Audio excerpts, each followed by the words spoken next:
Olá pessoal, neste vídeo vamos falar sobre torres de resfriamento. Será abordada principalmente a parte conceitual das torres de resfriamento, sem incluir cálculos. Quem fala é o professor Felipe Centeno. Aqui nesse slide aparece meu e-mail institucional felipe.centeno@ufrpe.br. Caso surgir alguma dúvida ou identificarem algum erro nessa apresentação, vocês podem enviar para esse e-mail.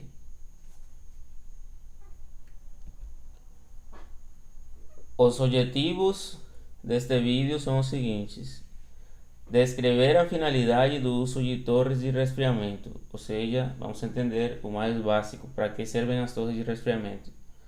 Enunciar a relação entre capacidade de refrigeração da torre de arrefecimento e a temperatura de bulbo úmido do ar exterior. Torres de resfriamento, o funcionamento delas está fortemente ligado à temperatura de bulbo úmido do ambiente e vamos entender essa relação. Enunciar de que forma a torre de refrigeração ou torre de resfriamento reduz a temperatura da água. Como a gente vai ver, as torres de resfriamento basicamente são utilizadas para reduzir a temperatura da água e vamos entender de que forma elas conseguem fazer isso. Descrever tipos de torres de resfriamento de água. Então existem diversos tipos de torres de resfriamento e neste vídeo vamos explicar quais são esses diversos tipos. Explicar os diversos usos do material de preenchimento em torres de resfriamento de água. As torres de resfriamento têm um material de preenchimento e existem diversos tipos de material de preenchimento, a gente vai ver isso aqui também. Listar os dois tipos de unidades de ventilador. As torres de resfriamento, algumas delas utilizam ventiladores e em geral temos duas formas de acionar esses ventiladores. Vamos ver quais são essas duas formas. Listar os dois tipos de ventiladores usados em torres de resfriamento. Bom, isso tem relação com a forma como esses ventiladores são instalados, porque existem diversas formas. Explicar a finalidade do depósito de água da torre e finalmente explicar a finalidade da água de reposição. Os conceitos passados em esse vídeo são fortemente baseados em esse livro aqui, então eu recomendo que visitem esse livro, porque ele tem muita informação que será aqui passada, mas também tem informação de outras fontes. Esse livro, inclusive, é um livro muito recomendado para refrigeração. É um livro que tem a parte prática muito bem detalhada, então recomendo que vocês visitem ele. Bom, então vamos iniciar. Temos aqui dois diagramas. Um deles, do lado esquerdo, é um diagrama de refrigeração básico. E o do lado direito é um diagrama de um ciclo Rankine básico. O que eu quero que vocês observem em esses diagramas, são diagramas que já são amplamente conhecidos por vocês, é que nos dois casos tem condensadores, certo? O caso do ciclo de refrigeração tem um condensador aqui. O caso, bom, vamos dizer aqui, depois do compressor, né? E o caso do ciclo Rankine tem também um condensador depois da turbina. O condensador, a função dele é retirar calor do sistema, certo? Retirar calor do fluido que está circulando dentro do sistema. Mas de que forma é possível fazer isso? Basicamente, o condensador é um trocador de calor. Tem um outro vídeo falando sobre tipos de trocadores de calor. Tem diversos tipos, né? Isso está detalhado lá naquele vídeo.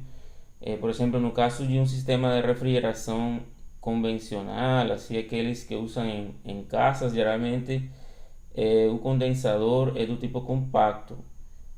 Já no caso de um ciclo Rankine, geralmente o condensador é um trocador de calor do tipo de casco e tubo, certo? Mas poderia ser também de um dos outros tipos que foram vistos, bem explicados lá no vídeo sobre trocadores de calor. Mas então, de que forma esses condensadores conseguem retirar esse calor do fluido do sistema? Existem diversas formas, né? Poderia ser um condensador resfriado a ar, por exemplo, mas poderia ser também um condensador resfriado a água. E esse é o caso do uso das torres de arrefecimento. Aqui temos o mesmo diagrama do ciclo de refrigeração básico e agora temos adicionado um outro ciclo aqui simplificado para mostrar de que forma uma torre de arrefecimento pode ser ligada a um condensador, certo? Basicamente, nesse ciclo da torre de arrefecimento tem uma bomba, a torre de arrefecimento e logicamente as tubulações. Do condensador sai água quente, que aparece aqui em vermelho. Quando ingressa na torre, a torre consegue baixar a temperatura da água para ingressar novamente no condensador. Ou seja, a torre de arrefecimento ela é muito utilizada para retirar o calor no condensador. Temos alguns detalhes aqui, certo? Por exemplo, a água é movida por uma bomba do condensador para a torre de resfriamento e volta para o condensador, que foi o que foi falado e que está aqui nesse diagrama. A torre deve rejeitar mais calor do que o refrigerador absorve. Esse aqui é um detalhe muito importante que vocês devem lembrar, porque é importante observar aqui esse ciclo de refrigeração básico. Ele tem uma capacidade de refrigeração que está ligada a esse Q sub L, certo? A quantidade de calor que ele consegue retirar do espaço refrigerado, né? Do espaço frio.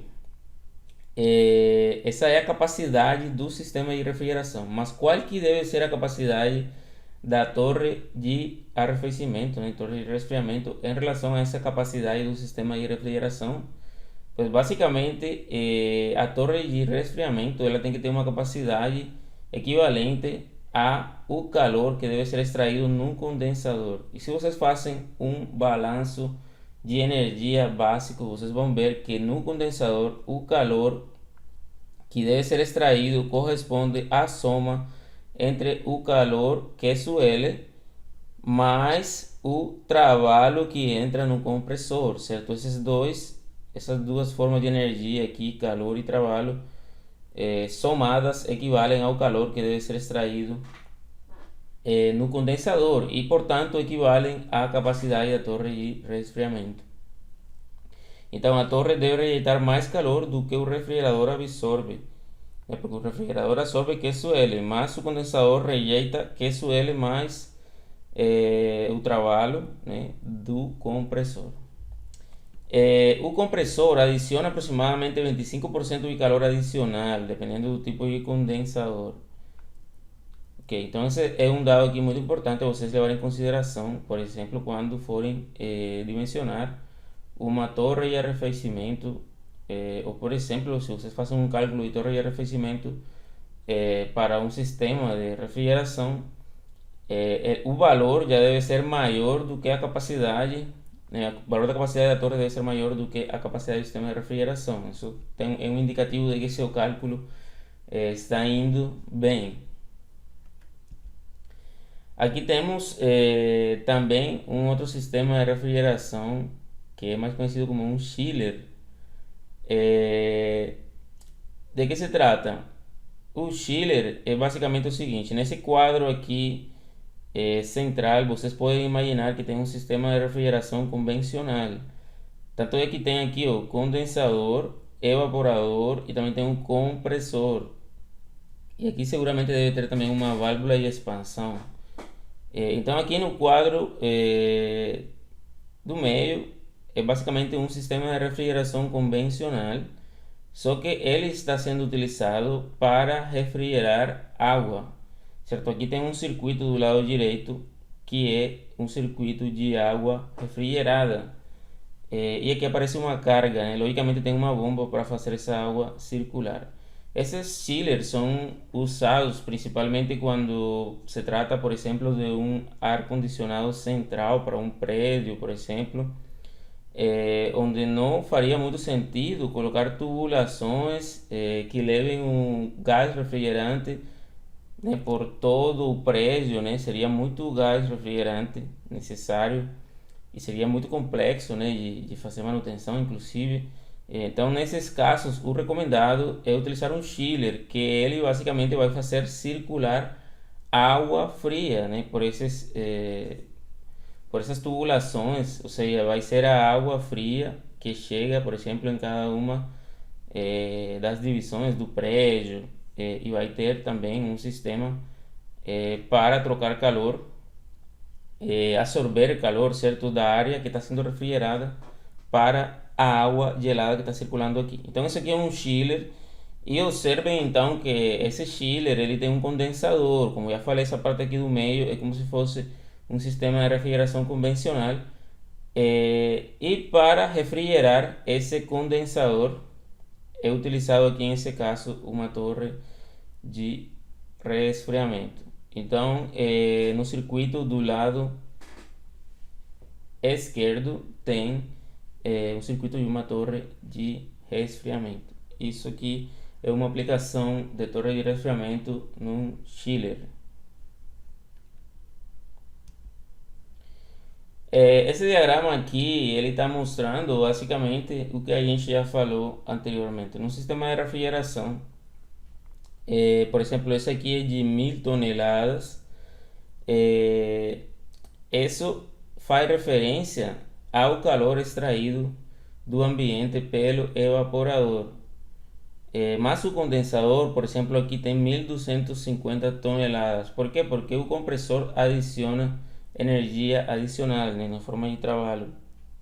Então, o condensador é de maior capacidade que o evaporador e, portanto, também a torre de resfriamento para esse sistema teria que ser de maior capacidade do que o evaporador.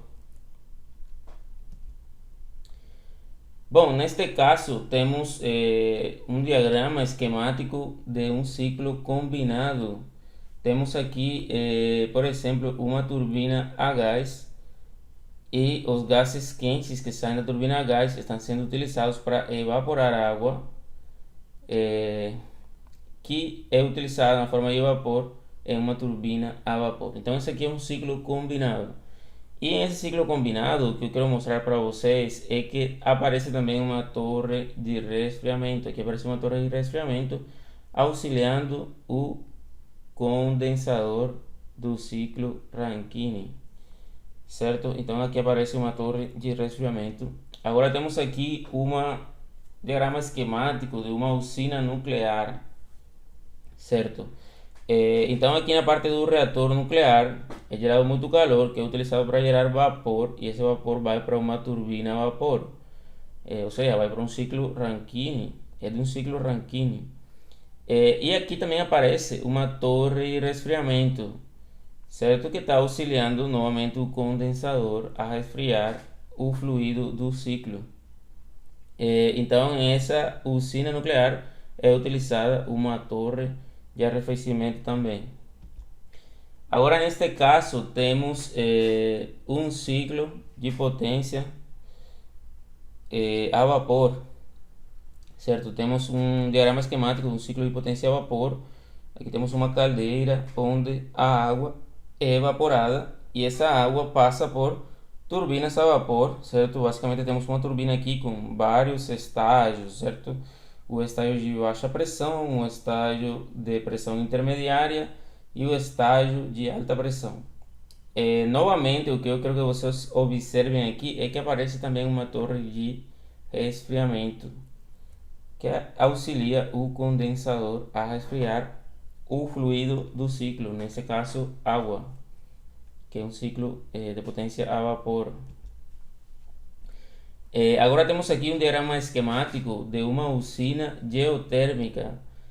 E em esse diagrama esquemático de usina geotérmica também aparece uma torre de resfriamento. Então o que eu quero mostrar para vocês é que torres de resfriamento aparecem muito em máquinas térmicas. Elas por si só não são máquinas térmicas, porque a gente tem que lembrar que máquinas térmicas são aquelas capazes de transformar calor em trabalho, e elas não fazem isso. Elas não são máquinas térmicas, mas elas aparecem muito como auxiliares em máquinas térmicas, certo? Por exemplo, esses diversos ciclos de potência que eu acabei de mostrar ali para vocês. Mas não somente em máquinas térmicas são utilizadas, a gente viu também que podem ser utilizadas em ciclos de refrigeração ou então em qualquer outra aplicação, porque fundamentalmente elas refrigeram água. Bom, aqui temos um esquema de uma torre de resfriamento com alguns valores característicos, e o que pode ser observado aqui. A temperatura de projeto da água deixando a torre é de 85 graus Fahrenheit, aproximadamente 30 graus Celsius. Então a água que sai da torre é de 85 graus Fahrenheit e é água já refrigerada. Observem que a água que entra a 85 graus Fahrenheit, ou seja, uma temperatura maior. A torre pode resfriar a água para próximo de 7 graus Fahrenheit ou aproximadamente 4 graus Celsius da temperatura de bulbo úmido do ambiente. Esse dado ele é conhecido como aproximação, porque faz referência a quanto a temperatura da água na saída da torre se aproxima da temperatura de bulbo úmido do ambiente. Então, vemos aqui que tipicamente elas podem chegar até 4 graus Celsius próximo da temperatura de bulbo úmido do ar ambiente que está sendo passado pela torre. A torre esfria a água por evaporação. Enquanto o ar é passado sobre a água, parte dela evapora e esfria a água restante. Então, basicamente, como ela funciona? A água ingressa pela parte superior da torre e ela é distribuída, né, em pequenas partículas ou até pulverizada no interior da torre. Uma corrente de ar passa por essa água que está descendo e faz que uma parte dela evapore. Inclusive, ela é dividida em pequenas partículas ou até pulverizada, justamente para facilitar essa evaporação, certo? Para que a área superficial das gotículas ou do contato do líquido com o ar seja maximizada, favorecendo a troca de calor e a evaporação da água. Então, uma parte da água evapora, e em esse processo de evaporação, como ele precisa de calor, para isso ele consegue extrair calor do restante da água e, portanto, refrigera a água. É basicamente esse o princípio de funcionamento.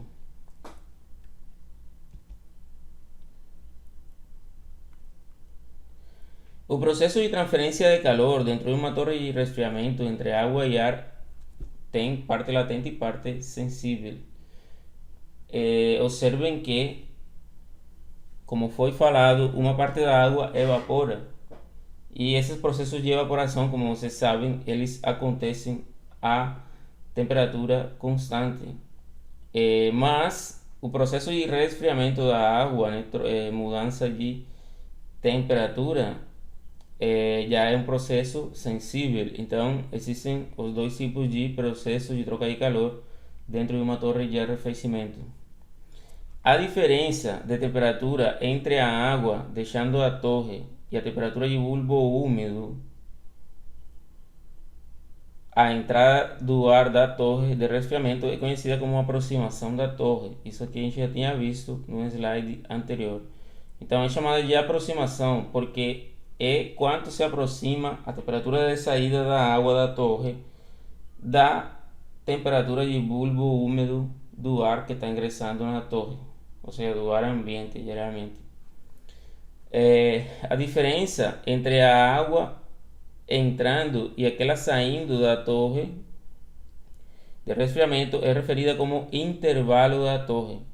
Então existe a diferença entre a temperatura da água saindo da torre e aquela temperatura da água entrando. Essa é chamada de intervalo da torre. Mas a diferença entre a temperatura da água saindo da torre e a temperatura de bulbo úmido do ar que está ingressando na torre é chamada de aproximação.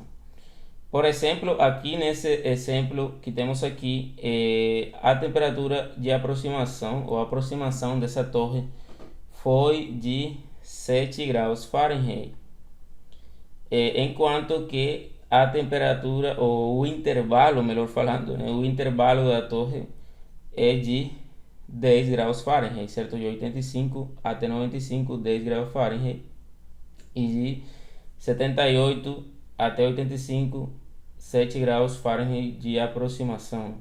De 85 a 95, 10 graus Fahrenheit de intervalo da torre. É assim que é uma torre de arrefecimento real. Na verdade, tem vários modelos, esse aqui é um deles. Mas em geral, todos têm, né, características similares. Aqui, por exemplo, é possível visualizar um distribuidor. Essa tubulação que aparece aqui é um distribuidor de água de alimentação da torre, ou seja, da água que vai entrar, que entra pela parte superior da torre, certo? Na verdade, aqui temos, podemos dizer que 4 módulos, né, nessa torre, ou 4 torres. Dá para ver também a grade por onde ingressa o ar, certo? E provavelmente essa tubulação daqui de baixo seja a saída da água já refrigerada da torre.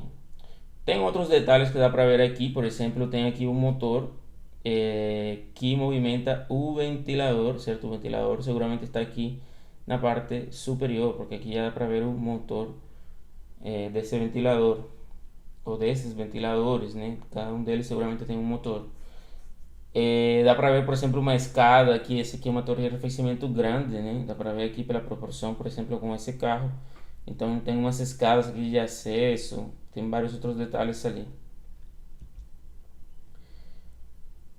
Vou passar agora esse vídeo que está disponível no YouTube para explicar como funciona a torre de arrefecimento e eu vou estar comentando ele na medida que o vídeo vai passando.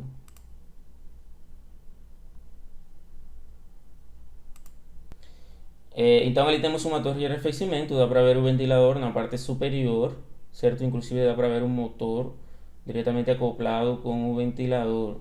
Aqui já está dando para ver também as grades de acesso do ar. E nessa imagem está dando para ver a entrada na parte superior, a entrada da água e a saída da água, né? A entrada da água, vamos dizer, quente, com uma temperatura elevada, e a saída da água da torre de refrigeração, ou seja, a saída da água fria, né? Com uma temperatura menor do que na entrada. Então vocês veem que tem um distribuidor aqui que inclusive está pulverizando essa água, e aqui no meio tem o chamado material de preenchimento. O ar entra, certo? Está sendo puxado o ar por esse ventilador, ingressa pelas grades laterais e sobe, certo? Entrando em contato com essa água, certo? A tendência é que esse ar seja saturado ali em esse processo, certo? Porque são gotículas de água.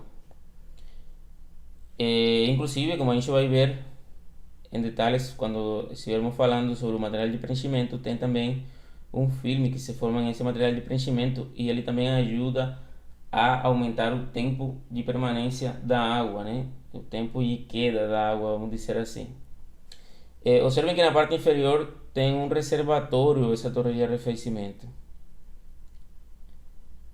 Aqui a água vai se acumulando, já seria a água refrigerada que vai se acumulando aqui.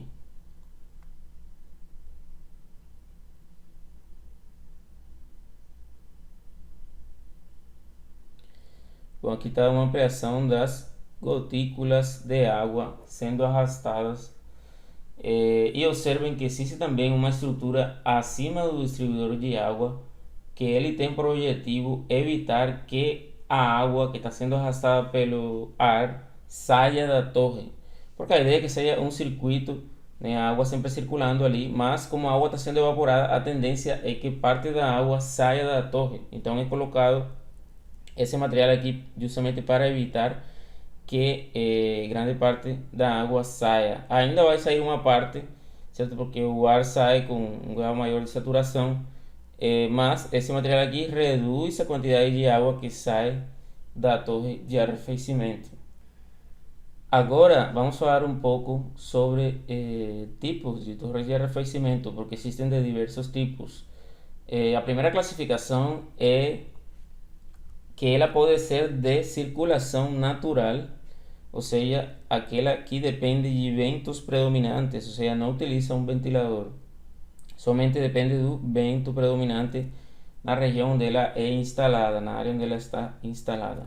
Mas existem também aqueles de circulação artificial, ou seja, aqueles que usam um ventilador para movimentar o ar. Esses de circulação artificial, eles podem ser de dois tipos. Um deles é forçada, né, circulação forçada, e o outro circulação induzida. Isso depende de onde está colocado o ventilador, né? Basicamente, se ele empurra o ar ou se ele puxa o ar. Se ele empurra o ar, é chamado de circulação forçada, e se ele puxa o ar, ele é chamado de circulação induzida. É importante observar que em essas torres de circulação artificial, ou seja, aquelas que têm ventiladores, o acionamento do ventilador pode ser de duas formas. Uma delas é por caixa de engrenagens e outra é através de correias. Nesse exemplo aqui está sendo mostrado uma torre de arrefecimento de circulação natural. Como pode ser observado aqui, está falando que depende de ventos, né, da presença de ventos. Aqui, por exemplo, é uma torre que está na parte alta de um prédio, certo? Isso favorece também a que existam grandes ventos ali, né, de forma permanente ou de forma recorrente, vamos dizer assim, e possa ser usada uma torre de arrefecimento de circulação natural.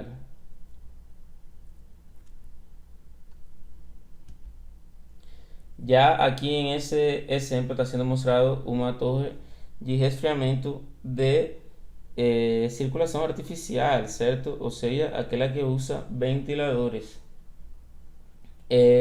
Vamos observar, por exemplo, aqui nesse exemplo da cima, certo? Podemos dizer que é de circulação forçada, certo? E esse exemplo de baixo de circulação induzida. Por quê? Porque aqui o ventilador aparece aqui na parte onde entra o ar, certo? Então o ventilador vai empurrar o ar basicamente. E aqui o ventilador aparece na parte onde sai o ar, certo? Ou seja, ele vai puxar o ar. Então esse aqui é de circulação induzida e o da cima de circulação forçada. Ambos são de circulação artificial, ou seja, utilizam ventiladores. Inclusive aqui no de baixo, aparentemente mostra um mecanismo de correia para acionar o ventilador. Observem aqui uma foto de um ventilador em uma torre de arrefecimento de circulação induzida, certo? E é possível observar também o acionamento aqui do ventilador. Mais para frente vamos falar um pouco mais de detalhes sobre esse acionamento. Vou passar agora dois vídeos mostrando dois tipos de torre de arrefecimento, outros dois tipos, uma chamada de circuito aberto e outra chamada de circuito fechado. Então essa primeira aqui vai ser de circuito aberto.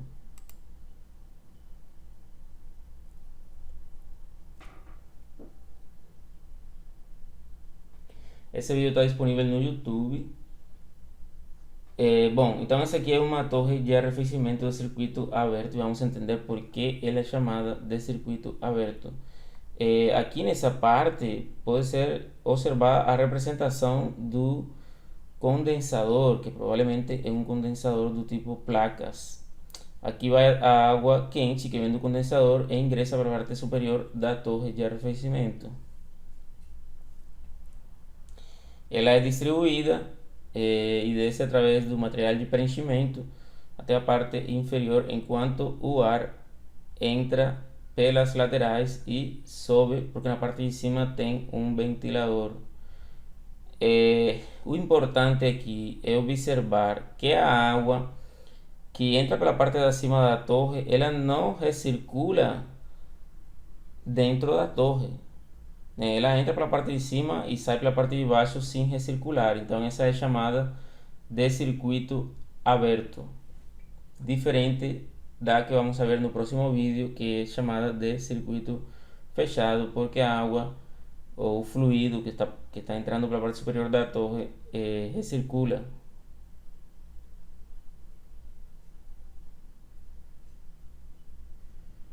Agora, neste vídeo, que também está disponível no YouTube, vamos ver uma torre de arrefecimento de circuito fechado.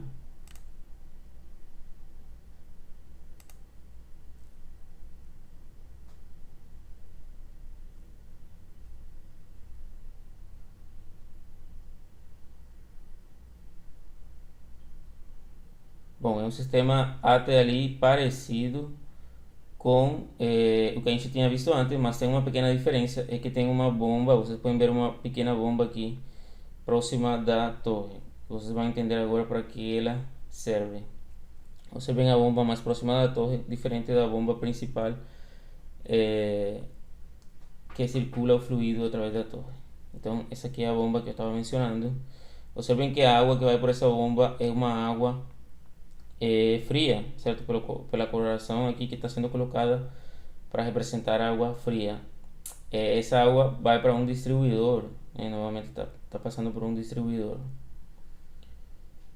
Então observem que essa água saiu da parte baixa da torre, onde cai a água fria, e foi recirculada dentro da torre. Por isso que é chamada de circuito fechado, basicamente. A gente vai ver mais detalhes sobre esse circuito fechado em alguns slides a continuação, para vocês entenderem melhor como ela funciona. Bom, esse aqui é um exemplo de uma torre de arrefecimento de circuito fechado. É importante vocês entender o funcionamento dela. Ela tende a ser mais eficiente, ela é um pouco mais moderna, né? Não tão convencional como a de circuito aberto, e vocês vão entender como ela funciona, porque que ela é mais eficiente e mais amigável com o meio ambiente também. Ela tem um trocador de calor com aletas finas, trocador de calor fino, vamos chamar assim, na parte superior. Aqui na parte superior um trocador de calor fino. Na parte intermediária tem ainda outro trocador de calor que vamos chamar de principal, né, com superfície que vamos chamar de principal. E na parte inferior tem uma superfície molhada. Vamos ver agora de que se trata. Aqui está a representação esquemática dessa torre de arrefecimento. Então, observem, na parte superior um trocador de calor fino, que é esse que aparece aqui em vermelho. Na parte intermediária, um trocador de calor principal, que é esse que aparece aqui, né? Aparece com duas cores aqui, azul e vermelho na parte inferior. Esse aqui é o trocador de calor que vamos chamar de principal, e ainda tem uma superfície que é chamada de superfície molhada na parte inferior, que é basicamente a que corresponde a material de preenchimento numa torre de arrefecimento convencional. Observem aqui que nessa parte aparece o ventilador, neste caso é um ventilador acionado por correias. E vamos entender que essa torre de arrefecimento tem três modos de trabalho. Esses aqui são os três modos de trabalho dessa torre de arrefecimento, né? A depender da necessidade de resfriamento da água ou do fluido que ela está tentando resfriar. Então, de que se trata? Por exemplo, temos aqui o modo seco, aqui do lado direito. Modo seco. O modo seco, basicamente, o fluido que entra pela parte superior, ele é refrigerado simplesmente pelo ar seco. Ele é refrigerado pelo ar seco. Então não existe água, não é necessário água aqui em esse modo de trabalho, porque basicamente é como se fosse um trocador de calor refrigerado a ar, certo? Refrigerado a ar. Tem também o modo seco-úmido, certo? ¿De qué se trata o modo seco-úmido? Primeiro, o fluido passa pelo trocador de calor superior, certo? O fino, e não é suficientemente refrigerado, então ele passa pelo trocador de calor intermediário. Nesse trocador de calor intermediário está caindo, ou seja, esse trocador de calor superior, ele basicamente é ar, certo? E já no intermediário tem água, porque a bomba que aparece aqui está recirculando a água da parte inferior da torre, ou seja, água fria, certo? Já refrigerada, está recirculando a través desse segundo trocador de calor intermediário, certo? Por isso que é chamado de modo seco-úmido. E existe ainda esse modo chamado de adiabático.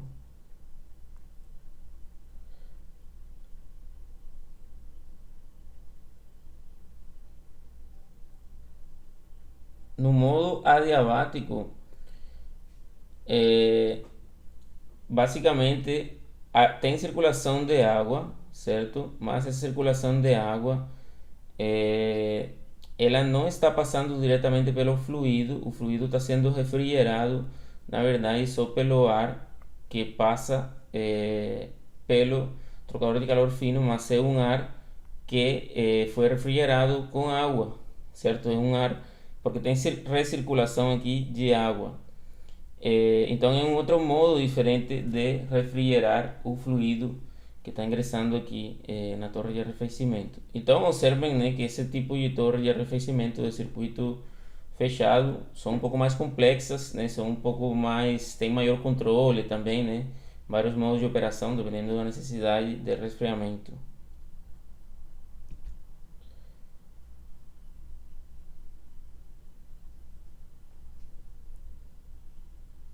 Bom, aqui temos uma torre de arrefecimento, né, de circuito aberto, convencional.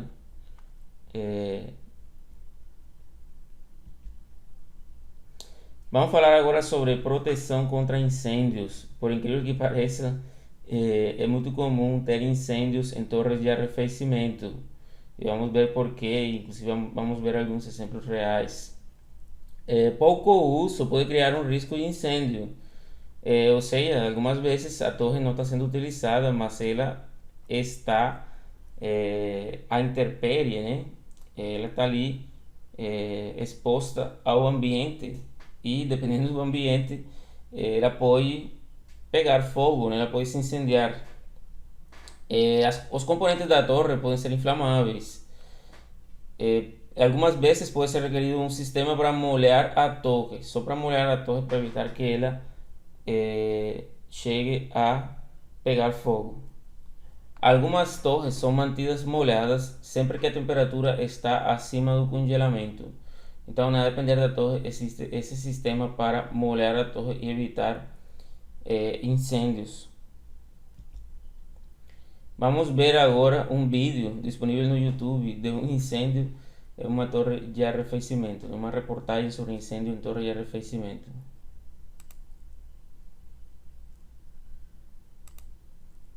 Serviço Municipal Autônomo de Água e Esgoto de Rio Preto investiga as causas de um incêndio que destruiu 2 torres de resfriamento do Poço Profundo do Jardim Urano. A ocorrência foi no fim da tarde de ontem.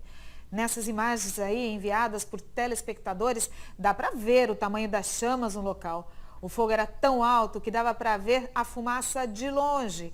De acordo com o Corpo de Bombeiros, a ação para controlar as chamas durou cerca de 2 horas e meia. 12 homens trabalharam no local. A SEMAI informou que o acidente não provocou prejuízos no abastecimento de água dos bairros atendidos. O caso está sendo investigado. Agora vamos ver uma outra reportagem também sobre incêndio em torre de arrefecimento.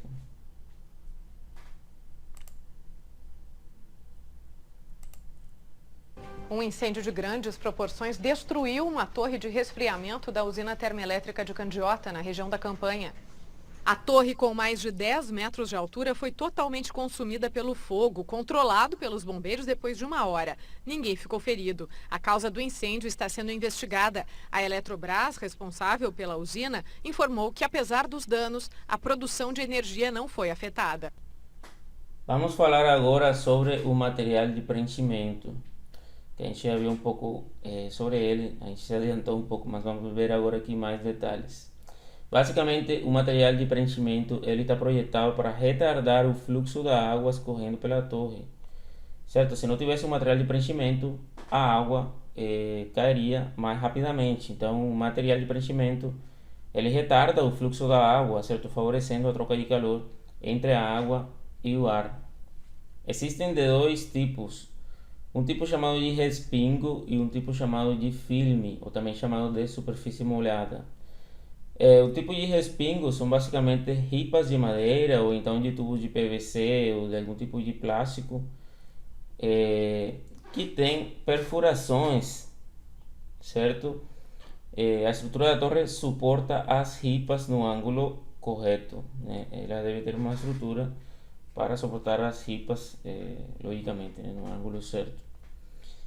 Já o caso de filme ou superfície molhada, o material de preenchimento é geralmente feito em plástico ou também em fibra de vidro. E nesse caso, a água é espalhada sobre o preenchimento enquanto o ar é passado, certo? E a água, né, forma um filme sobre o material de preenchimento. Por isso que é chamado de filme ou de superfície molhada. A gente viu alguns exemplos esquemáticos sobre esse tipo de respingo, certo? Em imagens anteriores. Isso aqui é um exemplo de material de preenchimento, muito provavelmente em algum tipo de plástico. Como foi falado, a ideia é que a água forme filmes nessa superfície aí do material de preenchimento. Aqui tem um exemplo, uma foto também mostrando um material de preenchimento também, né, do tipo panal de abelhas. Bom, aqui também é a parte de entrada do ar, certo? No formato de panal de abelha. O formato de panal de abelha, mais detalhe. Isso aqui são módulos de material de preenchimento, né, aguardando para serem instalados, provavelmente em uma construção de uma usina, ou talvez de uma refineria, né, ou qualquer outra indústria que precise de uma torre de arrefecimento de grande tamanho, né, tamanho grande. Vocês podem ver aí os módulos de material de preenchimento. Aqui é possível visualizar o material de preenchimento desde a parte inferior da torre, né, e está caindo ali gotas d'água do material de preenchimento. Essa água, né, é claro, é uma água já resfriada, que já passou por todo o material de preenchimento e está caindo na parte inferior da torre. Existem basicamente dois padrões de fluxo, podem ser identificados dois padrões de fluxo. Um deles é o padrão de fluxo cruzado e outro é contrafluxo. De que se trata, né? O padrão de fluxo cruzado, nesse padrão o ar ingressa pela lateral e sai pelo lado oposto, né, de onde ele ingressou. Dessa forma, ele passa a formar, né, um ângulo de 90 graus com as gotas de água caindo. Então é por isso que é chamado de fluxo cruzado. Em alguns casos também pode sair pela parte superior e ainda ser fluxo cruzado. Já no padrão de contrafluxo, Basicamente, o ar ingressa pela parte inferior e ele é forçado a subir enquanto a água desce, certo? Então ele vai no sentido oposto ao fluxo da água, ele vai em contrafluxo. Tenho aqui outra anotação: a água que é expelida da torre é chamada de deriva e pode ser minimizada por eliminadores, como a gente já viu num vídeo anterior, onde tinha uma estrutura de eliminadores para evitar que a água que está sendo evaporada saia da torre, saia do circuito da torre. Mas uma parte acaba saindo, certo? Porque o ar sai praticamente saturado, né? A grande parte sai saturado. Então ele leva consigo água e essa água é chamada de deriva e pode ser reduzida por eliminadores. Então aqui já tem um exemplo de uma torre de arrefecimento com padrão de fluxo em contrafluxo, perdão, cruzado, certo? Padrão cruzado na parte superior, apesar de que ele entra pelas laterais e sai também, sai pela parte superior, certo? Já aqui na torre de arrefecimento do exemplo B é contrafluxo, contracorrente, certo? Contrafluxo, porque o ar, ele, por causa do material de preenchimento, ele vai diretamente pegar a direção oposta, né, da descida da água. O ar vai estar subindo praticamente vertical, enquanto a água desce também vertical. Então esse aqui é contrafluxo ou contracorrente, e no caso da cima é padrão de fluxo cruzado.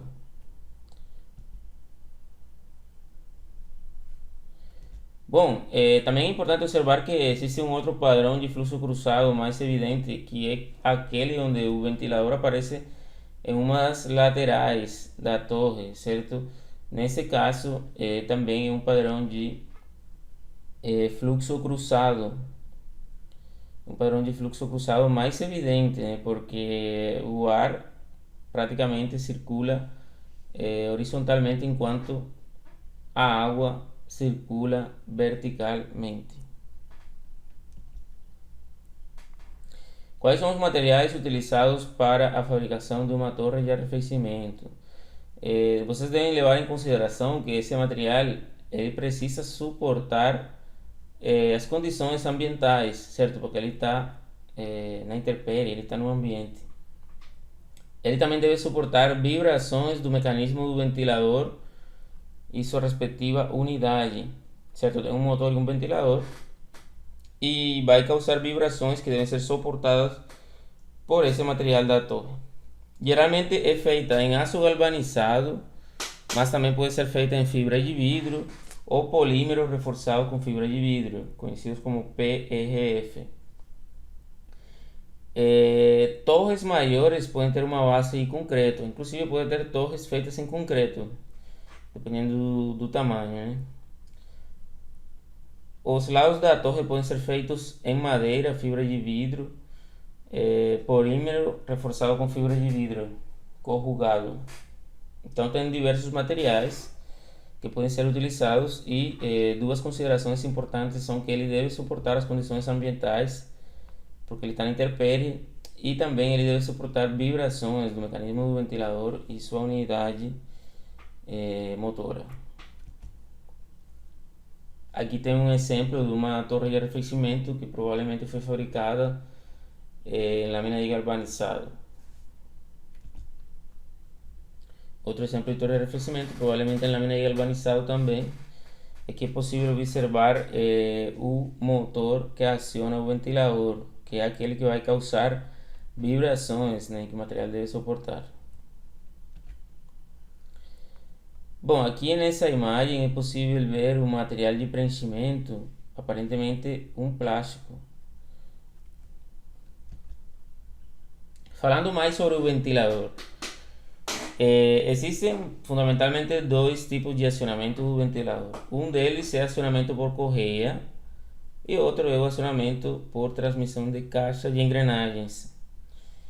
Aquele de mecanismo de correia é primeiramente encontrado em torres de arrefecimento de porte menor, enquanto aqueles de caixa de engrenagem, logicamente, torre de arrefecimento de um porte maior.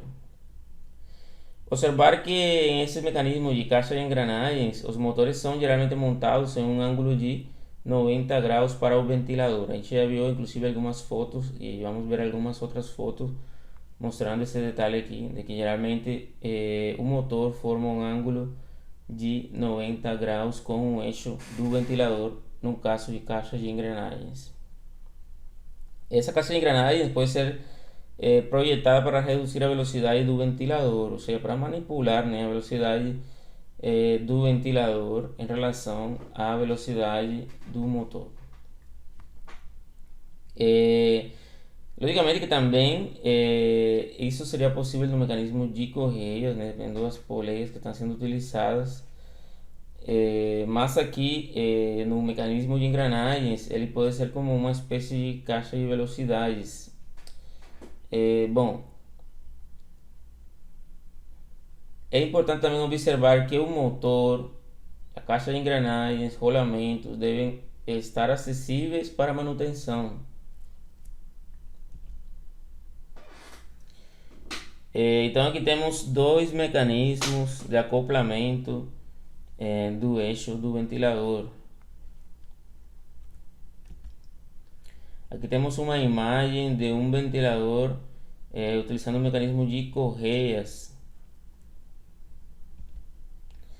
Já nessa imagem é um ventilador com um mecanismo de engrenagens e é possível observar esse eixo aqui formando um ângulo de 90 graus em relação ao eixo do ventilador, no caso de caixa de engrenagens.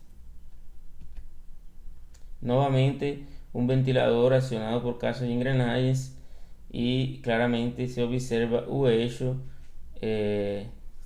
que vem do motor em 90 graus em relação ao eixo do ventilador. Uma imagem de um ventilador acionado por correias. Uma imagem de um motor de acionamento de um ventilador de uma torre de arrefecimento. Observem que essa torre aqui de arrefecimento, aparentemente ela foi construída em concreto mesmo. Já a parte superior aqui provavelmente foi construída com fibra de vidro.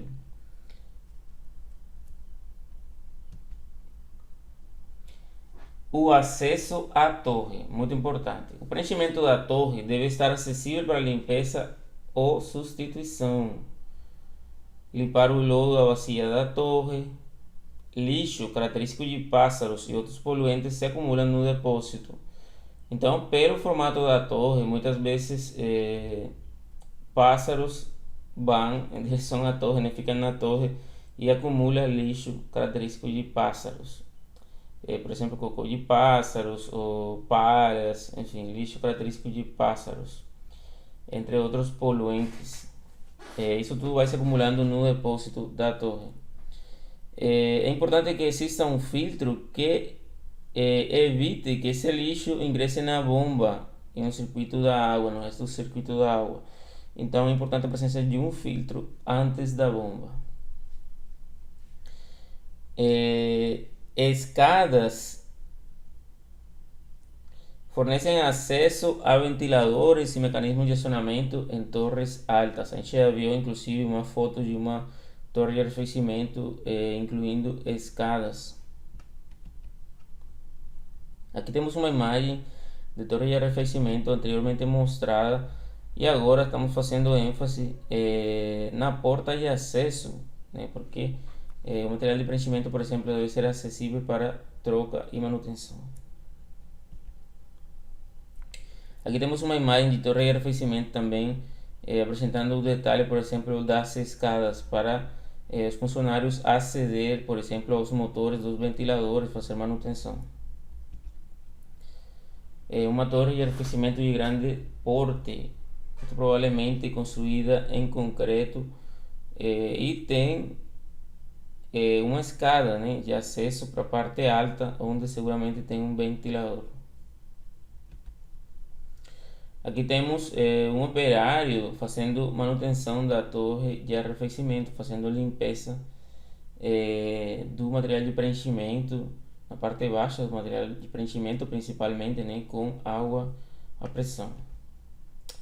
É uma imagem também parecida. Agora é importante observar a sujeira, né, que aparece aqui nessa parte da torre de arrefecimento e que o operário está limpando, logicamente para aumentar a eficiência dessa torre, para evitar que acumule muita sujeira e tampe, por exemplo, os filtros da bomba. Então é importante fazer essa manutenção e é importante que o material de preenchimento seja acessível para manutenção, limpeza e até mesmo troca.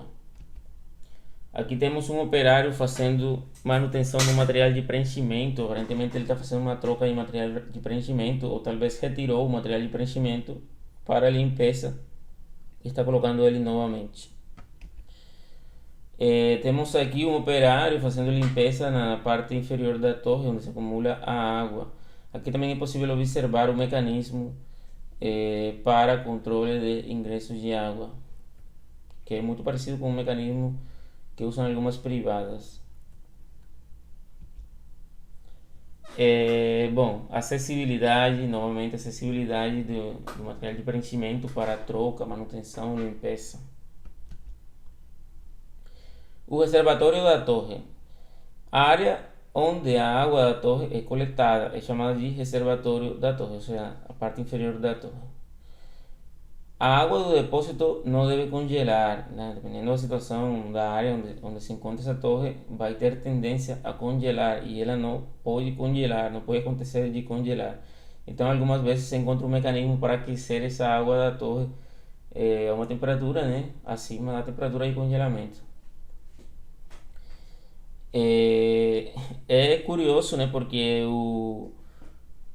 a torre ela visa baixar a temperatura da água, mas também ela não pode congelar, né, porque não vai circular. Então, algumas vezes essa água é aquecida. Esse reservatório da torre pode ser instalado também no subsolo. Ele deve ser acessível para limpeza, como a gente já falou. Geralmente está equipado com um filtro para proteger a bomba, como a gente já falou também. Aqui temos uma representação, uma esquemática, né, do reservatório da torre e do sistema de proteção contra congelamento, né, uma resistência aqui para aquecer a água, né, e um termostato para manter a água a uma temperatura acima do congelamento. Água de reposição. Continuamente o sistema perde água, como a gente já falou. O ar, por exemplo, sai saturado, próximo à saturação da torre. Então a torre vai perdendo água, apesar de que tenha um mecanismo para evitar essa perda de água.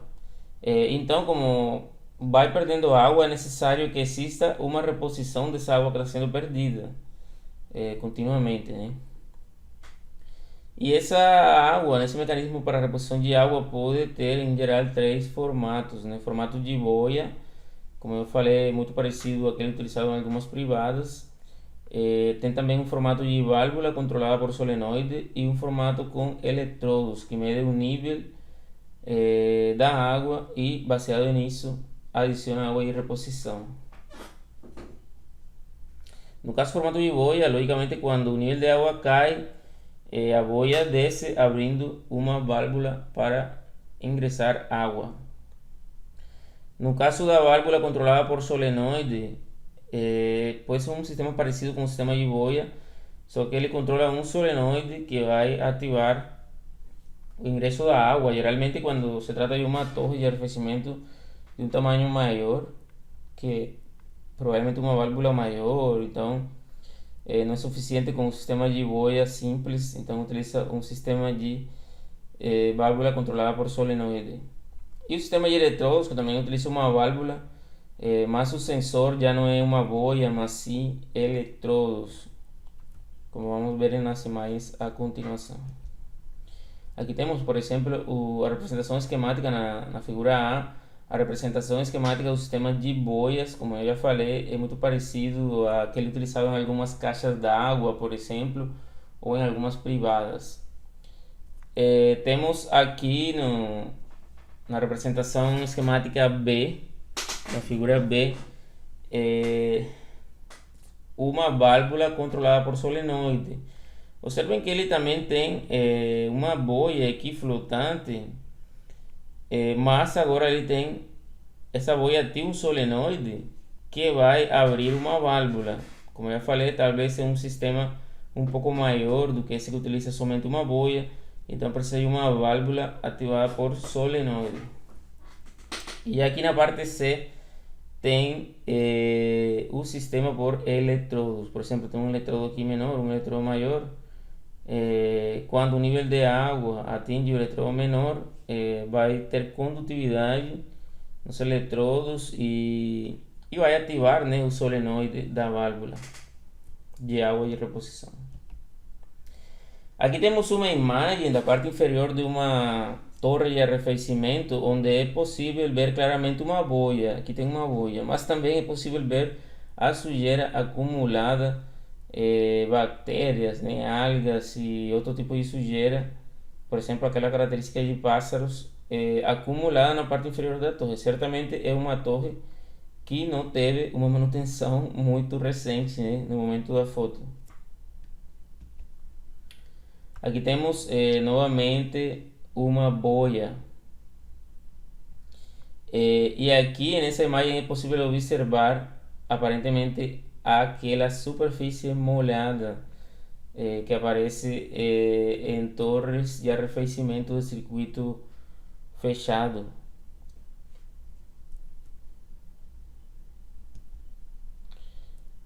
Novamente temos aqui uma boia, um sistema por boia.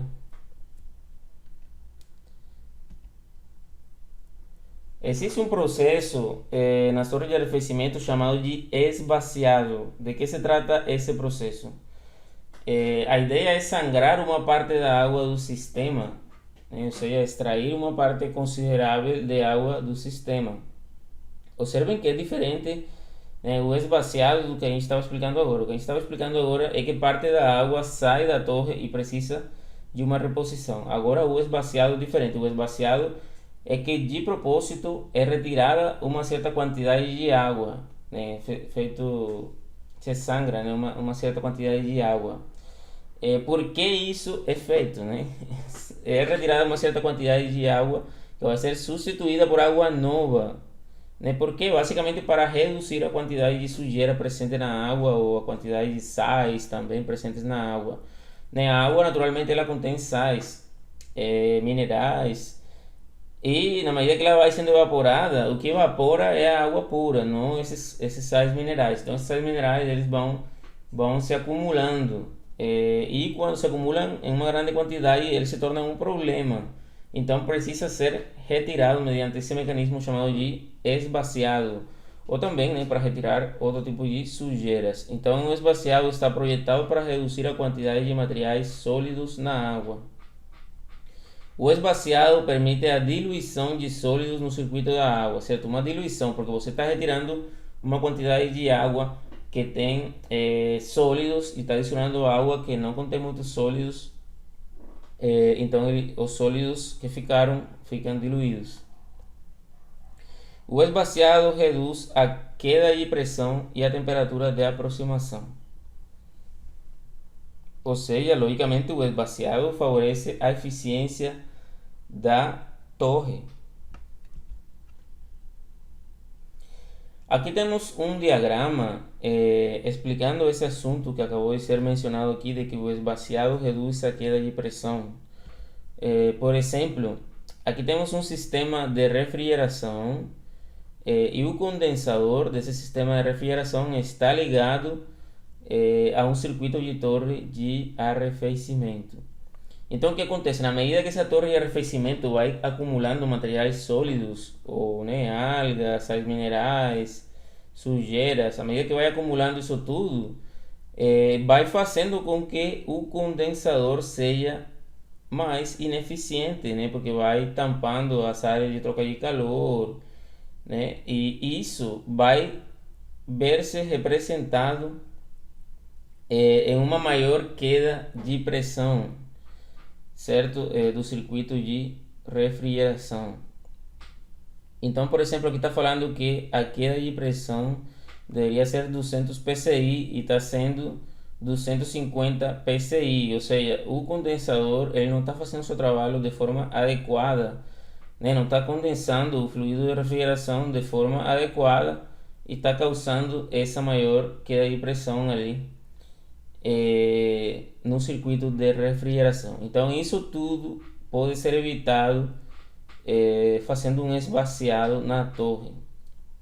O esvaziado algumas vezes é feito manualmente, outras vezes é feito de forma automática, mas só esse aumento na queda de pressão do circuito de refrigeração ele pode ser um indicativo de que é necessário um esvaziado na torre.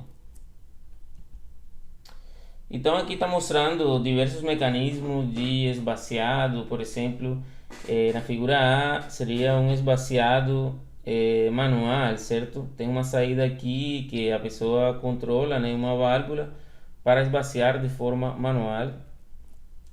Já na figura B é mostrado mecanismos de amostragem da água, dois mecanismos de amostragem da água.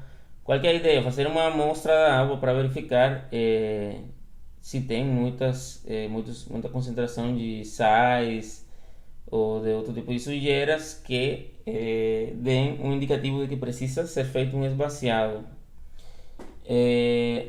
Já na figura C é um mecanismo de esvaziado um pouco diferente, certo? Já controlado de forma automática. Ou por exemplo na figura D também. Na figura D, por exemplo, você pode estar medindo o pH da água ou talvez a condutividade, certo? Porque a condutividade ela vai mudar a depender da concentração de sais. Então, se você mede a condutividade, você vê que uma concentração grande de sais ativa uma válvula para fazer o esvaziado automático.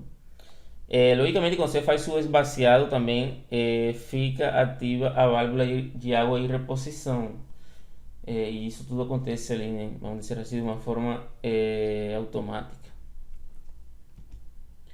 Essa aqui é uma foto de um sistema, por exemplo, que pode estar medindo aí pH, né? Ou talvez pode estar medindo também condutividade da água para ativar o esvaziado.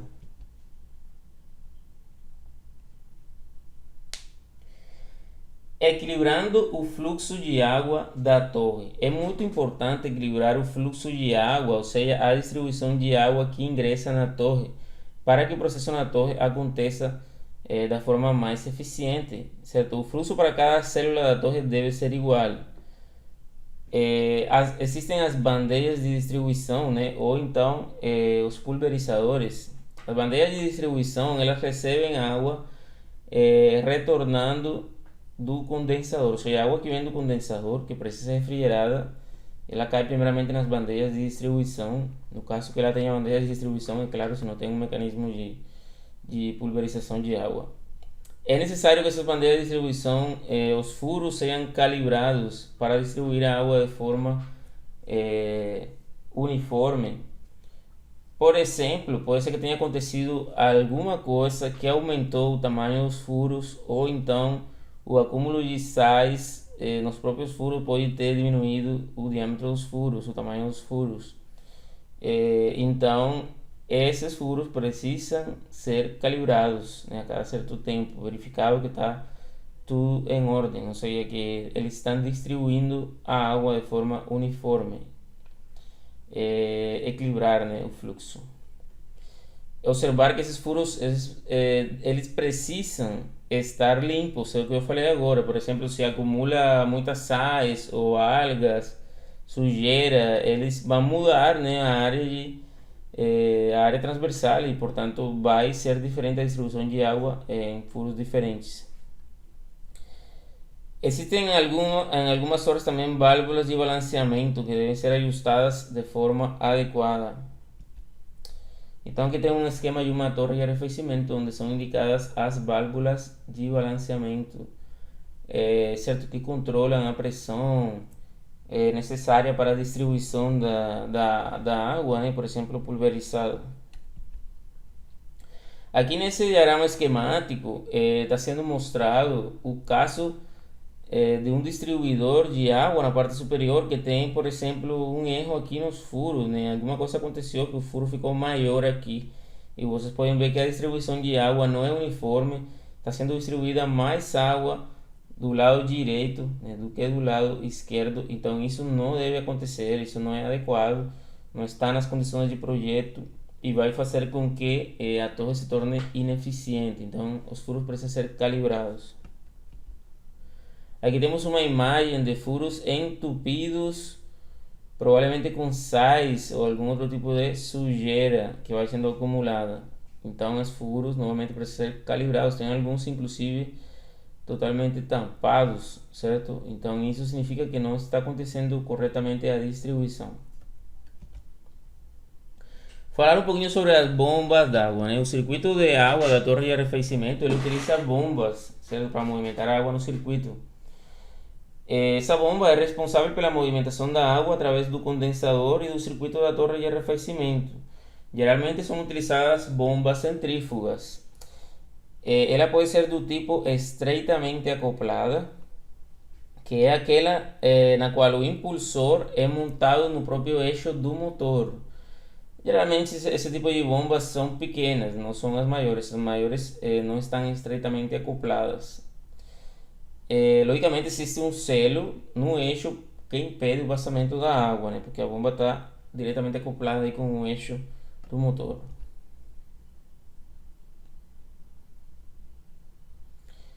Bom, aqui já aparece essa bomba, né? Nesse esquema aparece a bomba do circuito da torre de arrefecimento. É importante estar observando também a pressão, né? E ela pode ser medida, por exemplo, com um tubo em ou com um manômetro diretamente. Esse aqui é um exemplo de uma bomba estreitamente acoplada ao motor. Mas existem também as bombas montadas em base. Essas são diferentes daquelas estreitamente acopladas. Então, em esse caso, o motor e bomba são conectados por um acoplamento flexível. Pode ter um impulsor de um ou dois lados. Motor e bomba são montados em uma base. A base geralmente é cimentada no chão e o motor e a bomba precisam ser alinhados. Esse aqui é o sistema chamado de montado em base, que é diferente ao estreitamente acoplado. Então aqui tem um motor por uma parte e por outra parte a bomba. Aqui temos uma foto de bombas montadas em base, certo? Aqui dá para ver a base, dá para ver né, a base metálica no caso, e também dá para ver a base cimentada. Outras fotos de bombas montadas em base. E aqui são imagens da parte interna das bombas, né? Para ver um pouco como elas são internamente. Geralmente são bombas centrífugas.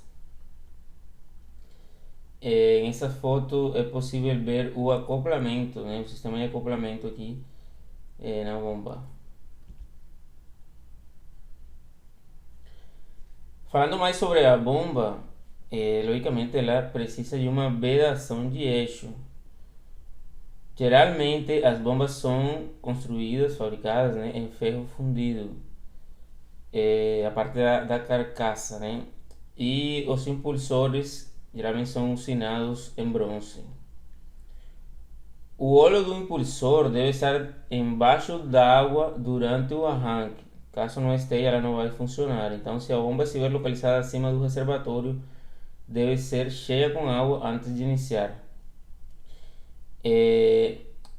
Aí a bomba forma, né, um redemoinho, conhecido como vórtice.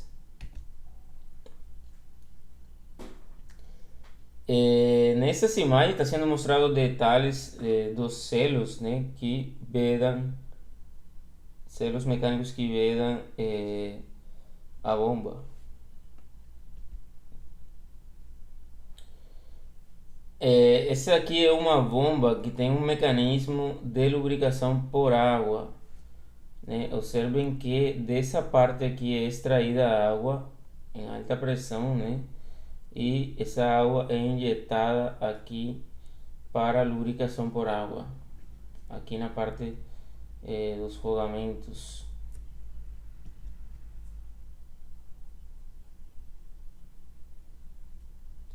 Falando mais sobre a bomba, é importante lembrar que os filtros estão entre o depósito e a bomba, né, para evitar que sujeiras entrem na bomba.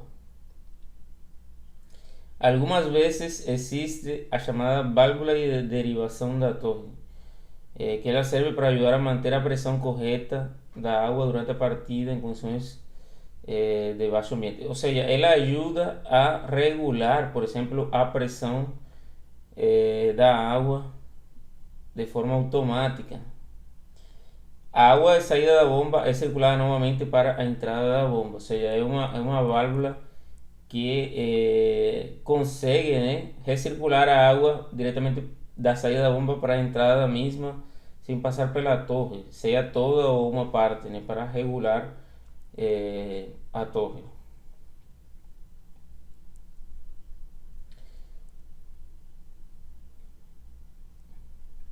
Geralmente tem rolamentos de luva ou de esferas também. Pode ser de esfera ou de luva. As bombas e eixos, né, do motor precisam estar alinhados.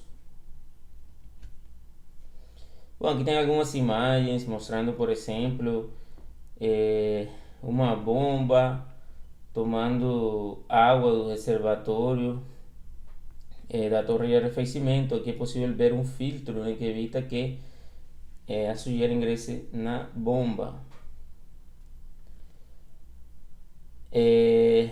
Aqui tem uma bomba que tem uma válvula de cheque que evita que a linha de sucção fique sem água e que o óleo da bomba fique sem água e não arranque. Então, basicamente para evitar esse fenômeno ali, tem essa válvula aqui, né?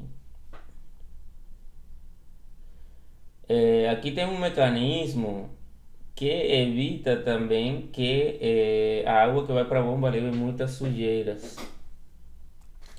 Aqui tem um mecanismo também de filtro antes da bomba.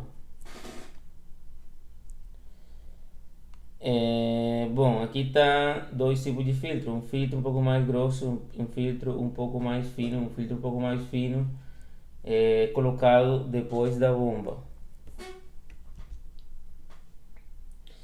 E aqui temos a famosa válvula de derivação, que basicamente ela controla se uma parte da água vai retornar à bomba, né? Ela controla a pressão da água no distribuidor da torre. Certo? Essa é a válvula de derivação, que tem uma foto de uma delas. Bom, uma imagem também de uma bomba que a gente já viu a foto. Esse aqui é um desenho, né? Essa bomba refrigerada, lubrificada a água. Uma foto do acoplamento, certo? Aqui tem um detalhe do acoplamento. Aqui tem um detalhe de desalinhamento, né? A bomba, o eixo da bomba precisa estar alinhado com o eixo do motor. Então, por exemplo, aqui tem um fenômeno de desalinhamento angular e aqui tem um fenômeno de desalinhamento paralelo. Os dois precisam ser evitados, inclusive geralmente se apresentam os dois simultaneamente. Como isso é evitado? Fazendo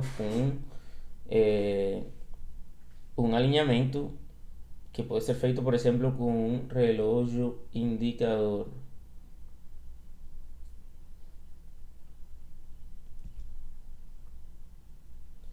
Bom, alguns detalhes de como é fixada a bomba. Já para encerrar esse vídeo, falar um pouco sobre o tratamento da água da torre. Existem processos de tratamento da água para a torre que não utilizam químicos. Então, a tecnologia livre de produtos químicos elimina, por exemplo, incrustações, inibe o crescimento bacteriano, inibe a corrosão no processo de purificação da água, certo? Incrustações por exemplo, minerais que estão na água naturalmente e que na medida que a água vai se evaporando, a parte que se evapora é água pura e vai acumulando então os minerais. Isso vai formar ou tende a formar incrustações. Então existem sistemas para evitar isso. Por exemplo, tem um sistema que quando a água vai passando pelo módulo, ele aplica uma carga estática para remover esses minerais, né? Na verdade, para aderir esses minerais a partículas maiores e que possam cair no reservatório da torre. Bom, aqui tem uma imagem do reservatório da torre mostrando algas. Esse aqui é um dos sistemas que eu estava falando agora, né? Por exemplo, esse sistema aqui tem na parte de incrustações, né? Aqui tem sais, né? Carbonato de cálcio, por exemplo, incrustado nas paredes. O que faz esse sistema? Esse sistema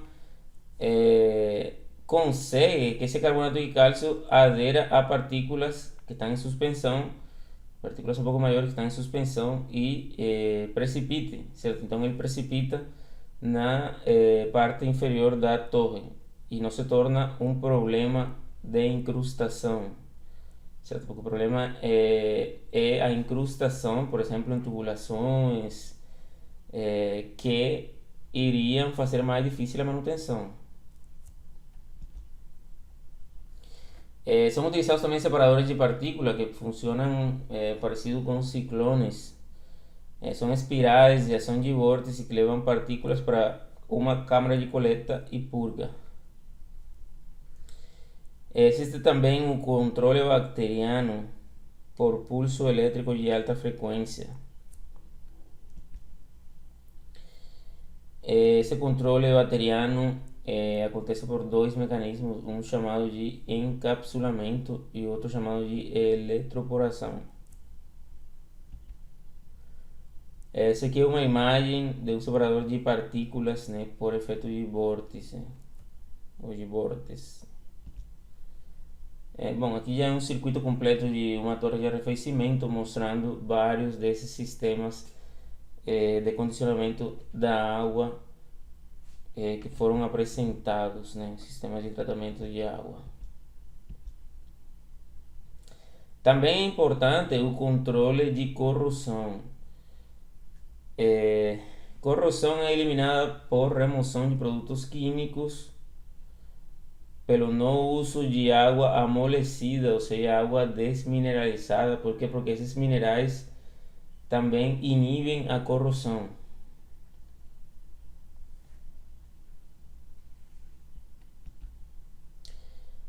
Aqui são imagens mostrando um pouco de forma mais gráfica esses mecanismos de controle bacteriano por